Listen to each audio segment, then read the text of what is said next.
สมมุติว่าอายเพิ่นอายุประมาณ40-50เจ้ารับได้บ่เนาะรับได้รับได้เนาะโดยเลี้ยงเขาดองก็คือจะเว้าเท่าใด25 25ล้านคือเก่าเนาะโดยแต่บ่มีคำบ่ แม่นอีพ่อแม่ก็พร้อมบ่น้องสมมุติว่ามีคนมาอยู่นำก็พร้อมอยู่คันว่าเขาสิมาอยู่นำไอ้สภาพเพื่อนสามบ้านช่องน้องถ้าคนรับน้องใดก็คือแบบนี้ล่ะเนาะเพื่อนเจ้าเป็นคนครอบครัวยากจนเลยทุกคน สาวตอนตั้งแต่ทำ SI มา โอ้20 ปีไอ้มามื้ออื่น21เลยเนาะ ถ้าผู้ใดรับน้องสาวเพิ่นก็สิรับได้เฮือน3บ้าน2เพิ่นก็ประมาณส่ำนี้พี่น้องเป็นFC จากฝั่งไทยค่ะบอมตาก็จะได้ถามลองเบิ่งน้องก็คือน้องเว้าว่ารับได้เนาะว่าเป็นบ่ว่าจะเป็นอายุรุ่นใหญ่น้องก็รับได้แค่ว่าจริงใจก็พอโอ้ไอพ่อแม่ก็พร้อมเนาะแม่นอ๋อเคยบอกไอพ่อแม่บอกสาวแก่ว่าสาวแก่เอ้ยคันสมมุติว่ามีคนมักฮักเจ้านี่เจ้าบ่ต้องเอาเด้อเพราะบ่าวอายุยังน้อยเอาเคยเขาบอกบ่โดยอ๋อส่วนหลานนี่ไอพ่อหรือว่าไอ้แม่บอกเจ้าบอกเบิด2คนเขาเป็นห่วงลูกสาวลาเนาะโดยคำบ่ได้บอกก็คือตอนนั้นลูกสาวลาก็บ่พังความพอไอ้แม่เด้ตอนนั้นก็คือเขาได้ยินนี่แม่จะว่าจะไปลักพ่อแม่เลยกลางคืนไปสู่ผู้บ่าวกลางคืนขะดองก็บ่มีบัดกินข้าวกินน้ำก็เอาไปขอนำพ่อแม่ขะดองเขาเจ้าเฮ็ดหรือบ่งานดองตอนนั้นนะเฮ็ดแล้วเนาะแต่บ่มีขะดองเลยบ่มีแต่อย่าลืมเด้อช่วงนี้คันเจ้าอยากได้ขะดองให้พ่อแม่ซื้อข้าวซื้อน้ำเจ้าก็หาคนที่จริงใจหาคนที่ฮักแพงเฮาเลือกคนรอหั่นนะรอแต่หน้าตาแต่ว่าจิตใจเพิ่นบ่ได้รอก็เลยว่าขี้ลายก็ย่าสิทุกข์ก็ย่าได้แบบว่าเฮาก็สู้ไปนำกันนั่นแหละบ่ได้ไล่ใจเดียวเดียวทางเดียวจะเดียวเนาะ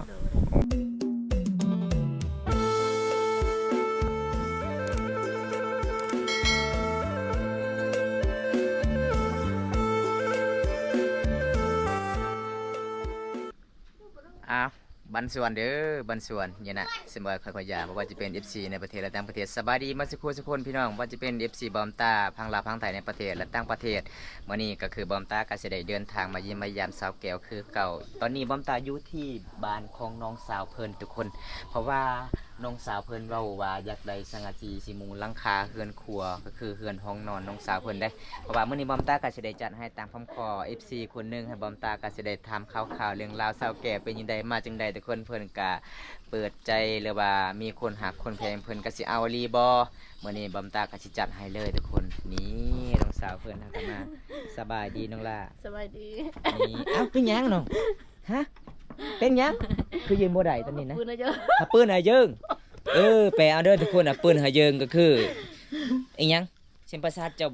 ลุกบ่ได้บ่เป็นเอ็นเจ็บเอ็นบ่อ้ายมาหอมนี่งามเลยทุกคนเด้น่าสิมีผู้บ่าวจ้องเลยบ่คือมางามแท้มีฮะบ่มีอีหยังจะเป็นไอบ่น้องแม่น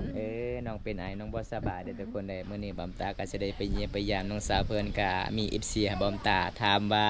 สาวแก้วนี่มีคนหักคนแพงนี่สาวแก้วสิเอาอีหลีบ่น้องแก้วเอาอีหลีเนาะโอ้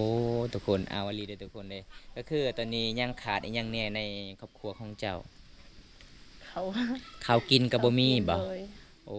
แล้วก็ลูกขาดพ่อเนาะลูกขาดพ่อลูกตามหาพ่อเนาะนี่ทุกคนแต่งตัวงามๆเลยมื้อนี้ขนาดเฟิร์นบ่ได้ทากระปอกกระแป้งเด้งามแบบธรรมชาติเลยทุกคนมื้อนั้นบอมตาสิได้ไปเยี่ยมไปยามน้องก็สิเอามักแตงให้กินภาษาบ้านเจ้าเอิ้นว่าจังได๋มักแตงน้อยๆนะแก่แด้โอ้คืออาจารย์แกเว้าว่ามักแตงอีหยังแก่แด้สบายดีกันนะทุกคนสบายดียำถึงสบายดีเนาะมันชวนเลยละมันสวนเอ็ดงามแท้มาบ้านนี้นะไปใช้ตอนนี้คือแต่งตัวงามแท้บ่สาวแก้วสมมุติว่าคันมีมักแตงอยู่เฮือนเจ้ามื้อนี้ไอ้ขอกินมักแตงเจ้าได้บ่ได้มักแตงเย็นต้องไปเก็บเองโอ้ยไอ้สิไปเก็บอยู่ไสจังหน่อยก็ถึกของเขาเด้น้องอยู่เฮือนก็บ่มีบ่แต่ไอ้เห็นอยู่ในขุมันยังใกล้ป่ะ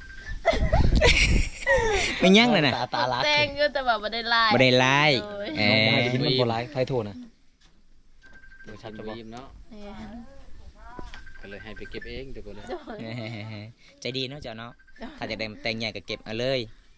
แต่ว่าบ่มีหมกแตงใหญ่ บ่มีหมกแตงกว่า บ่มีบ่ โดย มึงแตงโมดิบ่มี โอ้น้ำรักแตงโมมี บ่มี อ้าวทุกคนทางพุ่นก็คือ ใหญ่ ให้เจ้านักทางพุ่นเนาะ แม่นมี มีให้มีหน้าทางพุ่น โดย ต้องข้ามแม่น้ำศิลาน้องบ่ แม่ เนาะ น ๆหน้าก็มี มีแต่ว่าบ่ได้หลาย ปีหนึงได้จักชอบนะ 15 ได้15ชอบ โดย เข้ามาพี่เป็นยังมันเดทไอ้ว่าไรหรือว่าสิอยู่หันบ่ นั่นแหละ ให้เป็นเพื่อนจะตักเดทนะ อ้าวหลังจากเพิ่นว่ายืนบ่ได้แล้วอ้ายเอ้ยข่อยเจ็บขาเจ็บแขนเนี่ยทุกคนวันนี้ก็คืออันนี้เป็นเพื่อนเจ้าเนาะนี่เนาะ แม่น โอ้พี่น้องเอ้ยอันนี้เป็นยังนี่นะไปสิพังหมดเลยมีบ่เขาเจ้าขายอยู่บ้านเฮาบ่เนาะ มีอยู่เมือง อยู่เมืองบ่ บ้านบ่มีเลย อ๋อเขาขายเป็นเม็ดหรือว่าจังไดขายเป็นแฟน แม่น แฟนหนึงเท่าไหร่เนาะ บ่เคยซื้อ น่าสิประมาณ200,000กับ300,000เนาะ อืม อ๋ออันนี้เป็นเฮือนน้องเบิ่งทุกคนสภาพเฮือนน้องสาวแก้วลูกติดก็คือเป็นสาวมีห คัน ยัง นั่ง2คนนี่บ่ได้เด้อ บ่ได้บ่มันสิหัก ใครมีผู้บ่าวมาจีบหลายๆคนนี่หักเลยเนาะต้องบ่กล้าอยู่เด้คำว่าบ่าว กล้าม มาเอาทุกคนอันนี้คือบ้านของสาวแก้วเด้อทุกคนทางนี้ก็จะเป็นยาค่าเพราะว่าน้องเป็นสาวหอบซองหาเงินหาคำบ่ค่อยเก่งมื้อนี้ไปเยี่ยมไปยามน้องสาวเพิ่นอันนี้ก็แต่งตัวงามๆได้ เพิ่นว่าสิไปกวดอยู่ห้องหม้อแต่มึงเอิ้นเบาตามาน้องสาวเพิ่นก็เลยอยู่เฮือนอยู่ศาลเนี่ยทุกคน ตอนนี้น้องสาวแก้วว่าสิไปเอาไผเนาะ สาวนางน้อย สาวนางน้อย โดย บ่ได้ใหญ่บ่ แบบว่าตัวจริงน่ะใหญ่ ตัวจริงใหญ่เนาะบ่สาวแก้วอันนี้ไอ้ขอถามเป็นเรื่องจริงเด้อ โดย เพราะว่ามี FC ให้บอมตาถามว่าคันสาวแก้วสิมักแท้นี่ผู้บ่าวไปอยู่นี่เจ้าฮับได้บ่ ได้ เว้าแท้บ่ แท้ อ๋อสมมุติว่าอ้ายเพิ่นอายุประมาณ40-50เจ้าฮับได้บ่เนาะ รับได้ ฮับได้เนาะ โดย เลี้ยงเขาดองก็คือเจ้าเว้าเท่าใด 25 25ล้านคือเก่าเนาะ โดย แต่บ่มีคำบ่ แม่น อีพ่อแม่กับพ่อบ่น้องสมมุติว่ามีคนมาอยู่นำ ก็พร้อมอยู่คันว่าเขาสิมาอยู่นำ เอาถ้าผู้ใดกล้ามาอยู่นำก็คือพ่อแม่พร้อมเนาะ โดย อีพ่อแม่ก็เฒ่าเลยเด้ แต่สภาพเพื่อนสามบ้านช่องน้องถ้าคนฮับน้องใดก็คือแบบนี้ล่ะเนาะเพื่อนเจ้าเป็นคนครอบครัวยากจนเลยทุกคน อายุมื้อนี้20ปีแล้วบ่ โดย ตอนไอมา19เนาะแสดงว่ามันขึ้นอีกบ่ สาว ชาวตอนนั้นแหละ โดยข่อยว่าสาวตอนตั้งแต่ทำ SI มา โอ้20ปี โดย ไอมามื้ออื่น21เลยเนาะ เอาแสดงว่าเจ้าก็คืออายุยังน้อยอยู่ในน้องเอ้ย โดย อายุ20ปี20ปีทุกคนเป็นสาวลูกหนึ่งลูกติดละถ้าเพิ่นฮับถ้าผู้ใดฮับน้องสาวเพิ่นก็สิฮับได้เฮือน3บ้าน2เพิ่นก็ประมาณซำนี้นะพี่น้องเป็นครอบครัวที่ยากจนเลย อันนี้ทางพูนก็คือห้องนอนเนาะทางพูนเนาะ โดย เพราะว่าบ้านน้องก็เป็นบ้านนอกนอกจากหมู่บ้านทุกคนมีที่ป่ามีแต่ดงเลยทุกคน เป็นยังไงรู้สึกที่หลังจากอายของน้องลงปะแล้วอายเจ้าก็บ่ได้มาเยี่ยมมายามเลยบ่ บ่ อ๋อแต่อาหารยังก็บ่ได้แบ่งให้เลย เมื่อวานนี้ก็เอามามักแตงแต่เฮือนทางพ่อแม่เขาก็ ทางพ่อแม่ไผ พ่อแม่เอื้อยคอย พ่อแม่เมียเรานะ โดย คนคิดว่าทางพ่อแม่อายเจ้า เราก็บ่ให้แต่ว่าทุกคนน่ะก็บ่อยากกินแบบว่าคันเขาให้ข่อยก็อยากกินอยู่เนาะ โดย เขาบ่ให้ก็อยา โดยเอาก็คือน้อง มีแต่เขาให้เพิ่นนาสาวค่อย ไปให้คนอื่นอีก แม่ เพื่อนพ่อแม่บ่ให้ บ่ให้ อ๋อเจ้าน้อยเจ้าได้ผัวเจ้าน้อยเจ้าก็เฮ็ดคืออายเจ้าคือกันแหละบ่อยากเห็นพ่อแม่ เอาเป็นผู้หญิงเด้ เจ้าก็ฮักอยู่เนาะ โดย เอาทุกคนน้องสาวแก้วก็น่าสงสารนะก่อนน้องสิเล่าเกี่ยวกับวิถีชีวิตน้องเมื่อนั้นก็คือน้องก็สิเล่ากับบอมตาบ่ฮู้จักทุกคนอันนี้บอมตาฮู้จักที่น้องบอกบอมตาว่าอ้ายเอ้ยข่อยกับอ้ายข่อยก็คืออ้ายข่อยก็สิมาตีข่อยอีกเอาไม้เนาะมาตีเนาะแล้วก็เฮ็ดเฮือนตั้งหากบ่ฮักบ่แพงทุกคนบ่อยากเลี้ยงน้องสาวเพิ่นเป็นสาวแม่ห้างลูกติดก็เลยเฮ็ดเฮือนตั้งหากลองปะไอ้พ่อไอ้แม่ทุกคนเลยมื้อนี้ก็คือเห็นวิถีชีวิตน้องสาวเพิ่นก็สิสงสารน้องสาวเพิ่นหลายเลย ก็คือตอนไอมาแรกๆเจ้าก็กระปอกกระแป้งกับบริทาเลยเนาะ มาหอมนี่น้องกะซิมีแบบกับกระแป้งทายได้ทุกคนเลยคันซิมีกระแป้งลายคันมีผัวที่ดีใจดีนี่ คือสิงามได้สาวแก้วเอ้ยคือสิงามเป็นผู้สาวเลยเขาว่าบ่แม่นดอกว่าเป็นสาวหอบสองลูกหนึ่งทุกคนอันนี้ก็คือขนาดน้องเป็นสาวหอบสองลูกหนึ่งก็ยังงามเด้อทุกคนในงามแบบธรรมศาสตร์เด้อพี่น้องมื้อนี้บำตาก็สิได้จัดให้เต็มที่เลยมีFC จากฝั่งไทยครับบำตาก็จะได้ถามลองเบิ่งน้องก็คือน้องว่าฮับได้เนาะว่าเป็นบ่ว่าจะเป็นอายุรุ่นใหญ่น้องก็ฮับได้แค่ว่าจริงใจก็พอ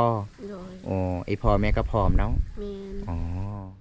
เอามาวันนี้น้องก็บ่ได้กินข้าวกินหยังนะทุกคนเด้มีแต่นั่งเล่นนั่งแองกับเบาบำตาเด้เพราะว่ามื้อนี้บำตาก็สิได้ไปกับทีมงานแต่ทีมงานเขาเจ้าก็อยู่ในห้องเป็นจังไดน้องคันฝนตกเพื่อนเจ้าทางนี้เป็นจังไดน้องทางนี้เปียกมาเลยบ่อยู่บ่ได้เลยเนาะโอ้อันนี้มันยังคือนำกุตุกคือมันขาดเลยนะนี่เอาไว้สไลด์เนาะโดยใครเวลาไปตักน้ำตกไปตับอยู่ซะน้ำมาด้านกินน้ำมาด้านหนึ่งบ่เมียนไม่ว่าช่วงนี้นะฝนก็กินน้ำฝนกินน้ำพ่นเนาะใครไปตักน้ำมาด้านก็ต้มเอาบ่เมียนอ๋อน้ำว่าจะกินเย็นๆนะก็บ่ได้ต้มมีแต่กินอย่างนั้นเลยกินดิบเลยเวลาอาบก็คือไปอาบน้ำห้วยอ๋ออันนี้คือวิธีชีวิตเรื่องจริงเนาะอ๋อเอาทุกคนเลยบอมตากาบ่มีหยังหลายสิพา FC ได้รับชมวิถีชีวิตน้องสาวแก้วเด้อทุกคนเจ้าว่าสิพาอายไปเอามักแต่งไปเอาอยู่ไสเนาะอยู่สวนหมู่อยู่สวนมันใกล้บ่ใกล้เลยไกลอยู่เนาะหอดบ้านนาปอกพุ่นเลยหอดบ้านนาปอกพุ่นบ่โอ้เอาล่ะลูกเจ้าที่บ่สบายเด้เจ้าไว้น้ำไผเนาะน้ำเอื้อยไผเป็นจังไดเอื้อยไผผู้นี้คือใจดีบ่แม่นใจดีเนาะเบิ่งหน้าตาเราก็งามอยู่เด้เวลาบอมตาไม่เราได้ยังเราก็ให้เนาะคือเมื่อนั้นบอมตาไปยิมพยายามเจ้าตอนฝนตกจากเพิ่นว่าสาวแก้วเอ้ยไปพาบอมตาไปเอาปลาก้อนเพิ่นว่านะ แต่บอมตาก็บ่กล้าไปละฝนตกเนาะน้ำใหญ่เด้แต่ไอมาเมื่อนี้เดินทางก็ไกลเด้สาวแก้วจัดให้เวลาเราให้นะคอยบ่ปากบ่เว้าน้ำเราก็ให้แบบว่าให้เบิดคนในเฮือนนะลูกเอ้ยไผผู้นี้นะแต่ก็ใจดีเนาะแม่นเราได้ยังเราก็ให้แต่ตอนเราให้ทุกคนน่ะบ่เว้าอีหยังมีแต่ถ้าให้เราหายหั่นแหละเราจมไม่ยังบ่ฮู้จมบ่ได้เฮ็ดเวียกงานยังเฮาก็เฮ็ดแต่ว่าเฮ็ดตามที่เฮาแบบคันลูกนอนน่ะก็เฮ็ดได้แต่ว่าคันลูกบ่ได้นอนน่ะก็เฮ็ดบ่ได้แบบคือค่อยน่ะก็เฮ็ดตามที่ค่อยเฮ็ดได้หั่นแหละโดยแต่เราก็จมปัดเศร้าหายแล้วก็หักแพงคือเก่าในนั้นเนาะโดยสาวแก้วสมมุติว่าเคยบอกไอ้พ่อแม่บอกสาวแก้วว่าสาวแก้วเอ้ยคันสมมุติว่ามีคนมักฮักเจ้านี่เจ้าบ่ต้องเอาเด้อผู้บ่าวอายุยังน้อยเอาเขาบอกบ่โดยเมื่อคืนส่วนลายนี่ไอ้พ่อหรือว่าไอ้แม่บอกเจ้าบอกเบิด2คนเขาเป็นห่วงลูกสาวลาเนาะคันบ่ได้บอกก็คือตอนนั้นลูกสาวลาก็บ่พังความพ่อไอ้แม่เด้ตอนนั้นก็คือเขาได้ยินนี่แม่จะว่าจะไปลักพ่อแม่เลยกลางคืนไปสู่ผู้บ่าวกลางคืนขดองกับบ่มีบัดกินข้าวกินน้ำก็เอาไปขอนำพ่อแม่ขดองเขาจะเฮ็ดหรือบ่งานดองตอนนั้นนะเฮ็ดแล้วเนาะแต่บ่มีขดองเลยแต่อย่าลืมเด้อช่วงนี้คันเจ้าอยากได้ขดองให้พ่อแม่ซื้อข้าวซื้อน้ำเจ้าก็หาคนที่จริงใจหาคนที่ฮักแพงเฮาก็คือผู้ชายดีด้วยน้องเด้อเดียงอาเซียบอกสมมุติว่ามีผู้ชายฮักเฮานี่เขามีหยังเขาก็ซื้อให้ก็แสดงว่าผู้นั้นฮักเฮาแน่เนาะจำไว้เด้อ บ่แม่นว่าผู้ชายที่บ่ได้ซื้อหยังให้เฮาเจ้าบ่ฮักบ่แพงเจ้าสิเอาคนที่หล่อๆรวยๆโอ้รวยก็บ่มีความหมายน้องเอ้ยรวยคือว่าหล่อแบบบ่ฮักบ่แพงเฮาก็อยู่นำกันบ่ได้เอาจะเว้าอีหยังกินน่ะแบบหยังแบบเฮาเลือกคนล่อนะล่อแต่หน้าตาแต่ว่าจิตใจเพิ่นบ่ได้ล่อโดยคนรวยก็คือกันแปลว่าบางคนน่ะก็จิตใจดีรวยก็จิตใจดีบางคนก็บ่ดีก็เลยว่าขี้ลายก็ยาสิทุกข์ก็ยาได้แปลว่าเฮาก็สู้ไปนำกันนั่นแหละโดย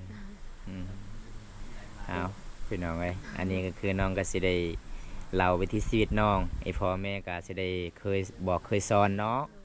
ก็คือน้องก็จะได้ลาบแล้วเอาผู้บ่าวอายุรุ่นน้อยเด้อทุกคนพอได้ที่ฮักน้องหรือว่าเป็นห่วงน้องหรือคือดูแลน้องได้ก็ดูแล จนฮอดตลอดชีวิตเลยเนาะก็บ่ต้องไล่ใจอีกเนาะ บ่ ก็คือเจ้าก็อย่าไล่ใจเลยเนาะ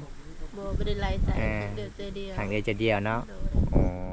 เอาทุกคนก็คือมื้อนี้บอมตาก็สิได้ฮู้ข่าวๆเรื่องราวน้องบอมตาแหละกับบ่เคยถามแบบนี้เลยคนบอมตาก็สิได้จัดให้ตามคำขอ FC พี่น้องเลยบอมตาก็สิได้เดินทาง แล้วก็คอยได้ยินอีพ่อแม่เจ้าว่าเวลาแขกมาเยี่ยมมายามอยู่เฮือนอยู่ศาลเฮานี่สมมุติว่าคันมีไก่ขามหัวนี่บ่ได้บ่ บ่ได้ เป็นจังไดน้อง คลัม คลำบ่ โดย คันแขกมาบ้านเฮานี่มีไก่บินขามหัวนี่ก็คือว่าคันเฮาบ่ได้ฆ่าไก่ก็แขกบ่มาให้ว่าบ้านเฮาบ่ แม่นมีแต่ต้องกิน กินเลย โดย สมมุติว่ามีไก่ขามหัวบ่ผมตามมื้อนี้เจ้าก็ไล่ทันบ่ บ่ทัน บ่ทัน เจ้าเอากระทุนแล้วเนาะยิงเนาะ โดย เจ้ายิงเป็นบ่ บ่เป็น บ่เป็นคันบ่เป็นนี่เดี๋ยวอาจสิบอกเจ้าเด้อ โดย ทางลูกนี่เจ้าจับทางนี้แล้วเจ้า ยิง บ่เคยแล้วเคยเห็น เคยเลยวะ โดย ลูกนะเอาไว้พุ่นแล้วก็จับนี่กระทุนนะ อืม แล้วเกือบถึกนาพอ พอไปอยู่เบื้องหลัง เอาทุกคนอันนี้เป็นเรื่องจริงเป็นตามประเพณีบ้านเฮาเฮ็ด12ของ14ชมเผ่ามังกรเป็นความเชื่อเนาะน้องเนาะ โดย สมมุติว่าถ้าผู้ใดมาบ้านชาวแก้วนี่ไก่คำหัวก็คือบ่ได้ได้ คือมื้อนั้นคือไก่คำหัวบอมตาเจ้ารับเจ้าไล่จับไก่บ่ทันเจ้าก็เอาไข่มากินเนาะ โอ้เป็นเรื่องจริงทุกคนเป็นตามประเพณีของชนเผ่าบรูเด้อพี่น้องบอมตามื้อนี้รู้สึกดีใจหลายมาเยี่ยมมายามน้องสาวเพิ่นกะอยู่เฮือนอยู่ศาลแต่สงสารน้องสาวเพิ่นลูกชายบ่สบายเนาะบ่มีเงินอย่าไปกวดอยู่ห้องหมอทุกคนเลยมีแต่ในเบิ่งซื่อๆน้องเป็นลูกสาวลาแน่เฮ็ดเวียกเฮ็ดงานอยู่เฮือนอยู่ศาลลูกไผก็บ่สบายบ่มื้อนี้นะ แม่น ยาก็บ่กินบ่ศาลาจะบ่กินยาบ่จะบ่สบายจักมื้อเลยเนาะ หามือนี้แหละ หามื้อนี้ หาซี ลูก4มื้อ โดย เจ้า5มื้อ แม่น เอาทุกคนเลยบอมตากับมีหยังหลายเลยทุกคนมื้อนี้บอมตาก็สิได้ไปตามติวิถีชีวิตน้องก็สิพาบอมตาก็สิไปเอามักแตงอยู่บ้านอาปอกบ่ โดย บ้านอาปอกไปว่าเขามายังบ้านอาปอกน้อง แต่ชื่อบ้านละบ่ ชื่อบ้านอาปอก เอาทุกคนบอมตาก็สิพา FC ก็ไปติดตามรับชมวิถีชีวิตน้องสาวแก้วด้วยทุกคนเลยแต่เฮือนสามบ้านสองน้อง แต่ทางนี้ก็คันอยู่สองคนบ่ได้เนาะ โดย มันสิหักเลยอะพี่น้องเพื่อนเจ้านี่ประมาณจักปีเลยน้อง ได้ละห้าปี 5 ปีบ่ จังไปเอื่อยค่อยมา ตอนเจ้าเอื้อยตอนเอื้อยเจ้ามานี่แสดงว่าเพื่อนควรนี่เจ้าเฮ็ดไม่ไหมบ่ แม่น อันนี้ขอยยานเจ้าหมดหักอันนี้นะเวลาผู้บ่าวมาเล่นแม่แอนเจ้าเอิ้นผู้บ่าวเข้าห้องนี่เจ้าก็หักมันให้ผู้บ่าวเห็น บ่ บ่แม่น มัน บ่ หักเอง หักเอง แสดงว่าลมพัดนี่หักเลยเนาะ โดย เพราะว่าไม่อันนี้มันก็สิอันนั้นแหละทุกคนหมดกินมันแล้วทุกคนเห็นบ่พี่น้องโอ้วิถีชีวิตบ้านเฮานี่ล่ะน้องก็สงสารหลายเป็นสามีห้างแน่ก็คืออายก็บ่หักบ่แพงเอื้อยไผก็สิลงปะอีพ่อแม่ก็เฒ่าอีกทุกคนเลยโอ้สงสารเลยเอ้าจะได้อายก็ขอไปนำเด้อน้องเด้อไปตามติดวิถีชีวิตน้องสาวเพิ่นไปอามักแตงภาษาบ้านข่อยเอิ้นแก่ลหยัง แกลเด แก่ลแดเด้อพี่ตอนนี้เจ้าสิพาอายไปไส ไป ไปสวนหมู แม่น โอ้แสดงว่าบ้านเฮานี่ถ้าเพื่อนผู้ใดมีมักแตงเฮาขอกินเขาเจ้าให้บ่น้อง ให้ เป็นความสามัคคีเนาะ โดย บ่ว่าจะเป็นครอบครัวเฮายากจนมีหยังก็แบ่งกันกินเด้อทุกคน อันนี้คือบรรยากาศอันนี้เป็นเพื่อนอายเจ้าบ่ แม่น เพื่อนอายเพิ่นก็สิได้ลงปากเด้อทุกคนให้โอ้สงสารน้องสาวเพิ่นหลายเลย อันนี้คือบรรยากาศอยู่ที่บ้านสาวแก้วเด้อพี่น้องทางคุณก็จะเป็นบ้านสาวเฮียนสาวเฮียนก็เป็นสาวฮอบซองคือกันเนาะ โดย ลูกหนึ่งทุกคนว่าได้หนาผู้สาววะ แม่นเข้าใจ สาวจอนนี่ ได้เวลา เอาเพิ่นก็สิได้ทำเอาเวียนรอไปว่าเอาเด้อทุกคนไปเอาเด้อเวียนรอเด้อหม่อมตากับสิแปะบ่ได้แล้วพี่น้องเอาเวียนรอ ไอ้เอ้ย หายอยู่ไสเอาเวียนรอเจ้านะผู้งามๆนะ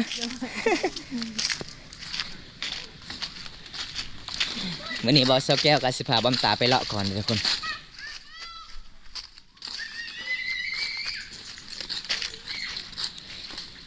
เอาเอาเวียนรอ ไอเบียร์เราจะเอาไปย่างคือเห็นอายคือเราซินี่เลยน้องแล้วมีผู้บ่าวแล้วเบียร์เราจะนะ บ่มีโสดเบิด โสดเบิดแต่ก็เสือเบียร์เราเนาะ สาวนังน้อย ไพ่นั่นนะ สาวเจ้ย สามีห้างอีกบ่ป้ามาหอมนี่ได้ลูกเลยได้ทุกคนเลย สั่งกระแดงบ่ สิคายบ่ฮะอบกิน อันนี้ร้านบอมตาทุกคน อันนี้เพิ่นก็สิเอาผัวทางนี้ได้ส่วนหลายเขตสนมบ้านเฮานี่เวลาเอาผัวต้องมาอยู่เพิ่นผัวเลยทุกคน ดิ้นได้บ่อยู่กับเขา ดิ้นอยู่กับเขา แสดงว่า แสดงว่าคอยสิแปลให้ FC ได้ฮู้ทุกคนดิ้นอยู่กับเขา แสดงว่าดิ้นทุ่มมาเลยบ่อันนี้เลยก็หมายเพิ่นว่าดิ้นอยู่กับเขาก็คือดิ้นทุ่มมาเลยทุกคนเอาทุกคนเลยหยอกน้องสาวเพิ่นก่อนอันนี้น้าสาวเจอเนาะน้าสาวลาน้าสาวลาเขาดองแพงในลูกสาวลาเด้อายุจักปีเลย 17 16เอ้าคือจะเอิ้นลาวน้าสาวใช่ 16ชื่อลาวน้าสาวคนแบบว่าลาวเอิ้นน่ะน้าสาวแต่ว่าคนลาวเทิงเอิ้นน่ะอาเวียดเหรอ อาเวียดเหรอ ชื่อลาวน้าสาว โดยชื่อ เบิ่ง แบบว่าชื่อบอนเป้ดนะ เดี๋ยว สาวน้อย เดี๋ยวค่อยสิถามชื่อเจ้านี่ใดน้อยเอ้าคือน้อยชื่อลาวนะ สาวน้อย สาวน้อยร้อยรัก โดย สาวน้อยน่าฮักเด้อทุกคน ด้านปะด้านไปกันเลย กินยังไม่เท่า ปะเยอะ เบิ้งไม่เท่ากินยังข้าเบิ้งไม่เท่าก่อน เป็นส้ม ป้าสาวจอนสบายดี สบายดี ป้างามเลยทุกคน ลูกเจ้าเป็นไม่เท่า นั่ง เออ ลาน างลาว่าแม่นว่านางจอนบ่ น้องลูกลา ลูกลาลูกสาวลา อันนี้ก็ลูกสาวลา ลูกไผ่ลูกไผ่ ลูกไผ่ภาษาบางกอกกันว่าจังได้ลูกไผ่ กุมัน กูมันอันนี้คือเศร้าๆเนาะนี่ทุกคนเด้บอมตาล้านเด้ล้านเด้ขอเอิญเด้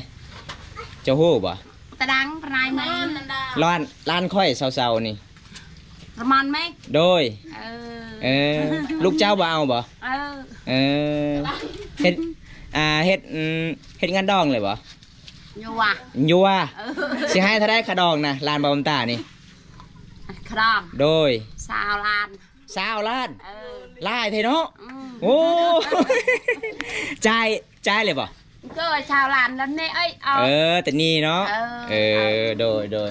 บาทลูกสายแม่ได้คันลูกสายแม่เอาพัวนี่แม่สิเอาเท่าได้ขาดอง5 ล้านเอาไปกันได้ไม่เท่าเด้อเอายอมไม่เท่าก่อนทุกคน อันนี้คือลูกสาวหลาเพิ่นได้มีแต่ลูกสาวหลาหมด3 คนเด้อเอาเลือกไปเลยทุกคนถ้าผู้ใดมักลูกสาวหลาบ้านตะเทสาวหอม1หอม2เจ้าก็พอเป็นเนาะ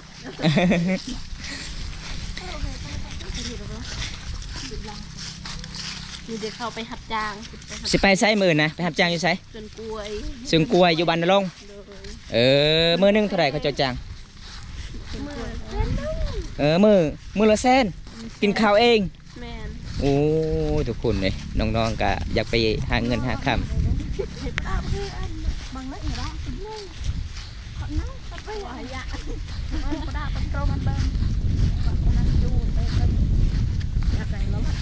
เอามี3 สาวอีกทุกคนสาวแก้วนี่ว้าวมันเพิ่นมีพี่น้องหลายได้มีแต่ลูกสาวหลาหมด3 คนเลือกผู้ใดจะกระเจ็บเด้อทุกคนเอ้ยเอาคนนึงได้ต้องเอา3นี่เขาดองบ่ไหวเด้อทุกคน ทำเช้าให้แล้วเด้อ2 บ่าวอยู่เพื่อน แสดงว่าผู้บ่าวมา3 คนมื้อนี้ แม่น ผู้สาว3 คนโอ้บ่ต้องกลับบ้านแล้วเนาะมื้อนี้เนาะ